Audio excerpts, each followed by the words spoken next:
Nama apa? Anas. Anas bin Malik. Muhammad Noor. Muhammad Noor. Orang kampung mana?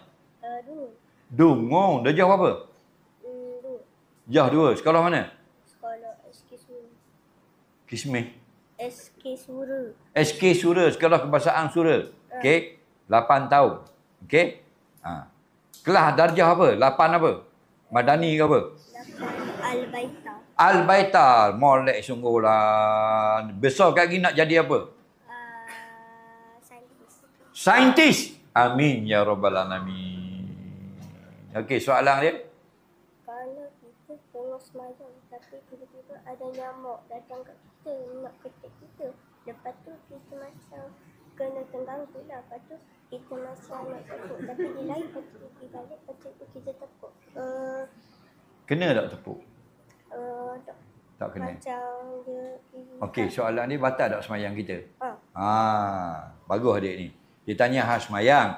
Adik ni semayang, tengah-tengah semayang, nyamuk datang kat kita.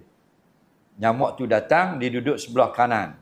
Bila sebelah kanan, kita tak tepuk lagi. Kita nak tepuk, dia lari. Dia pergi sebelah kiri. Sampai sebelah kiri, kita pun tepuk.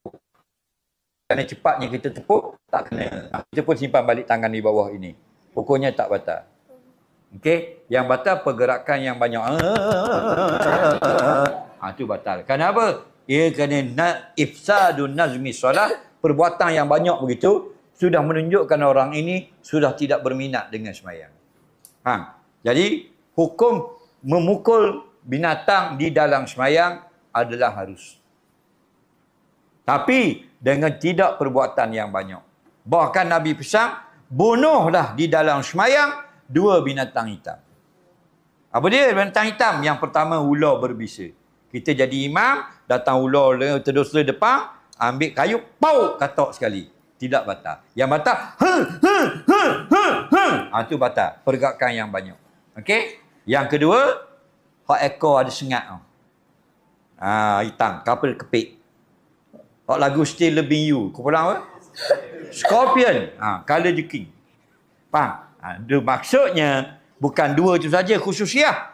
Noknya maknanya, lapah yang makna yang umum, segala binatang yang berbahaya boleh kita bunuh, bahkan sampai dalam semayang pun. Cuma jangan pergerakan yang banyak. Jadi kalau kita ganggu, dia ketik kat pipi kita, kita pun letak tangan gini, dia pun lari, sudah memadai. Okey? Terima kasih. Semoga jadi saintis bila besar nanti. Amin ya rabbal alamin. Soalan terakhir.